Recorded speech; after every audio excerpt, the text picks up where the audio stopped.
Salut à tous. Aujourd'hui, je voulais vous donner des conseils pour sociabiliser à la rentrée. Je suis timide, et je sais à quel point ça peut être compliqué de parler aux gens quand tout le monde se connaît à peine. Mais après avoir vu ce qui marche vraiment, je peux vous donner 5 étapes concrètes pour ne pas rester isolé et réussir à se faire des amis dès le début. Étape 1. Aller vers les gens dès la première semaine. Le plus important, c'est la première semaine. Pourquoi ? Parce qu'après, les groupes sont souvent déjà formés, et ça devient beaucoup plus dur de s'intégrer. Donc, ne réfléchis pas trop. Si tu vois quelqu'un que tu aimerais connaître, va lui parler. Même un petit salut peut lancer quelque chose. Tu n'as pas besoin de tout réussir dès le premier jour, juste te mettre en action. L'important c'est de créer des petites interactions. Elles vont vite se transformer en conversations plus longues. Parfois, tu peux juste t'asseoir à côté de quelqu'un à la pause, ou demander un petit truc sur le cours. Ce genre de démarche montre que tu es ouvert et intéressé, et ça fait toute la différence. Étape 2. Lancer et continuer la conversation. Dire bonjour, c'est bien, mais après, il faut savoir comment continuer la conversation. Évite les phrases bateau comme « Salut, ça va ?»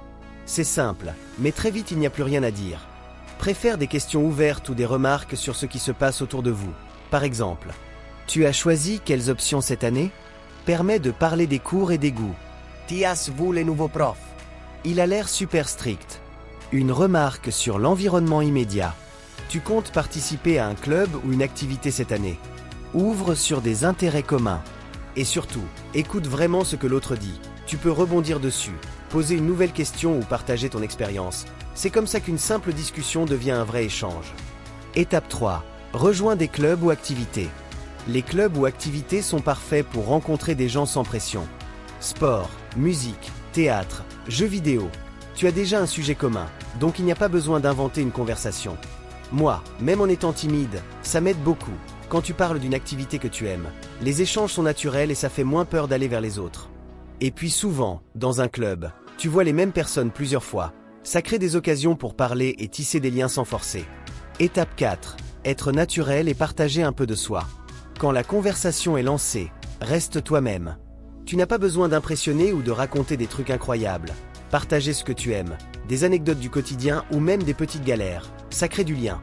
Par exemple, raconter comment tu as galéré sur un devoir ou sur un sport peut être drôle, et ça rend la conversation plus humaine. Le but, c'est de montrer que tu es accessible et sincère, ça attire les bonnes personnes. Étape 5. Relancer et entretenir le contact. Même quand la discussion se passe bien, il faut penser à relancer.